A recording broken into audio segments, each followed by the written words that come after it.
on 105.9 FM and streaming worldwide on the WMAL app. O'Connor and Company.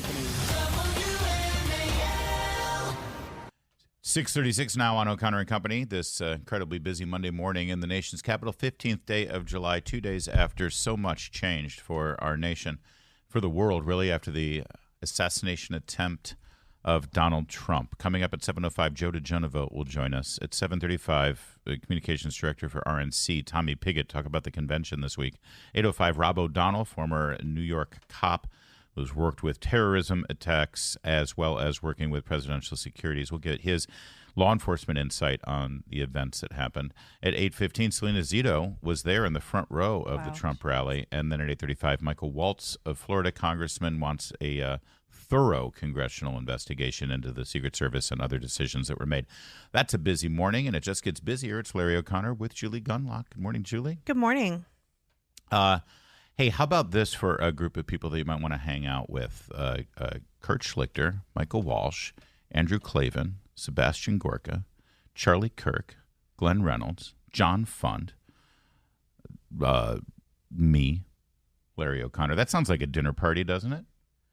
It's also the authors of a brand new book coming out in September called Against the Corporate Media, 42 Ways the Press Hates You. That would be 42 chapters by 42 authors, all put together by the indomitable Michael Walsh, who joins us now. Michael, thank you. What a great day to have you and to discuss how the corporate media hates us. Well, it's a perfect time to talk about them, isn't it, Larry? It sure is, although our old dear friend and boss, Andrew Breitbart, would say every story is a media story, and so every day this deserves scrutiny. You know, we were originally going to talk about the press's complicity in the cover-up of Joe Biden's health, and I still want to start there, and we'll get to the assassination attempt in a moment, but The message from the media after that debate, Michael, appeared to be, or right up until that debate, I should say, was don't believe what you see, don't believe what your brain tells you, don't believe the obvious facts in front of you. Trust us, Joe Biden's just fine. And that seems to be what they do with every major story. Well, it's like the old Marx Brothers retreat. Who are you going to believe, me or your lying eyes, right? I mean, the entire nation had a good sense of the problems that our president has in his, shall we say, dotage. But that debate revealed it, as I said in my column this morning at thepipeline.org, the Wizard of Oz curtain was pulled back, and he was his own little dog, Toto, because no one exposed him. He exposed himself, and you could feel the slack-jawed horror radiating out of that CNN broadcast. Yeah. All across Washington. Now, Larry, you and I go way back. We go back to the beginning of Breitbart, and I go back to, I started in journalism in 1972, and I was at Time Magazine in 1981. So I know a lot of these guys personally and have for, God help us, almost a half a century. It was no surprise to me that they tried to do this, and now everybody saw them for what they really are. You know, the reaction has just, it has been pretty predictable in the sort of both sidesing of this issue. You know, we all have to tone down the rhetoric, not just the left. It was interesting. X has been such a disruptor to the mainstream media's narrative. They can't control X. And this weekend on Face the Nation, Margaret Brennan, she told her audience to stay off X. She said, stay off social media because it's not helpful. I find that fascinating. They are really threatened by X because I go to X when I need information, when I need breaking news, that's where I go. X is an existential threat to the mainstream media. Isn't that true? Yes, it's very much true. And thank God for Elon Musk. Who would think we would hail him as a kind of bulwark against the assaults on the First Amendment, which are now like in a horror movie coming from inside the house, not outside. It's really terrible. The media has always been, sort of Wall-E from Leave It to Beaver. They get you into, to use an ancient analogy, they get you into trouble, and then they say, "Gee, Mr. Cleaver, I had nothing to do with that. I'm just calling balls and strikes here." And it's one of the reasons that Larry and I met via the late Andrew Breitbart, who started his big sites way back in the early days of the internet, what now seems like a lifetime ago. But it was to combat this very thing. And I would add, Julie, to this, that it's become absolutely monolithic and, dare we say, Stalinist in its approach. Once, say, the New York Times, which is the mother church of messaging for the left now, issues its edict, everybody falls into lockstep. And that's why you saw them turn on a dime. Like, oh my goodness! Well, we knew that all along. Right. It was either we knew that all along, or I can't believe this is happening, but we're going to get to the bottom of it now. Against the Corporate Media is the book. Against the Corporate Media. It's due out September 10th. Some more names involved with this, by the way.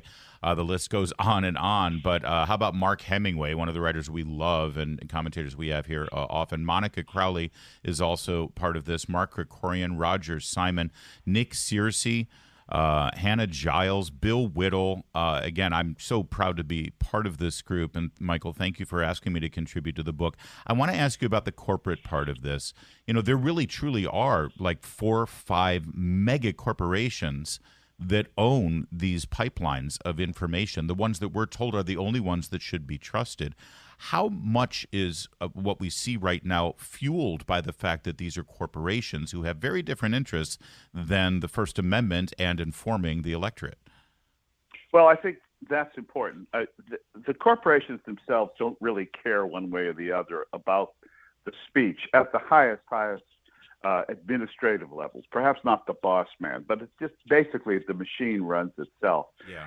The difference now is that the journalists, and again, I've known many of these people personally for a long time, have accepted the fact, and this is one of the points against the corporate media, that it's okay to obscure the truth. That they have, in the immortal words of James Comey, a higher loyalty than actually reporting the news. He had a higher loyalty to something, other than the Constitution, whatever it was. Yeah. But the journalists, which used to be dedicated, and certainly when I grew up as a young 22-year-old, fresh out of college, learning the craft on the fly, you got the story, you hustled for it, you broke news, you didn't save it, you didn't collude with your colleagues to obscure it. You prided yourself on breaking that story. Now they pride themselves on basically being social activists without a law degree.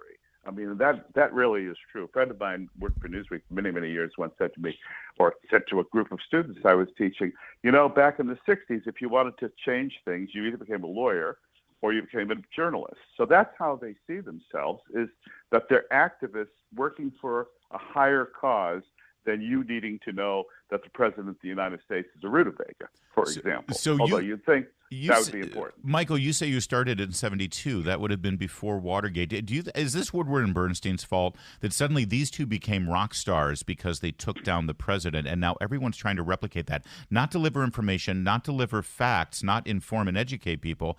Their job is to be a weapon against a political enemy. Yeah, now, but not then, Larry, because right. I was just literally learning the trade from, writing about stories about how many dogs were killed on the highways in Rochester, New York, where I started. Then we admired them for breaking a story. You watched stories being broken. You saw other journalists hustling to catch up. And it wasn't about taking down the president. It was about doing your job. Now, I got to know Carl Bernstein subsequent to Watergate. So I know Carl, and I like Carl. He's a good man.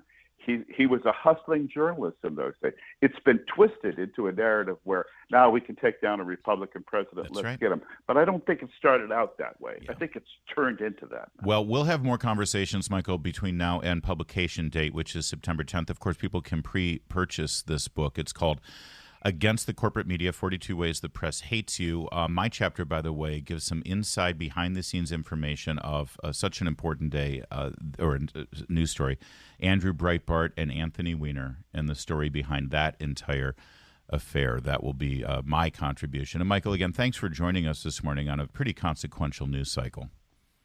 Thank you very much. Good to be on with you. You bet. It is 6:45 WMAL traffic and weather every 10 minutes first on the 5s with Jamie Whitten in the Hadid Carpet Cleaning Traffic Center.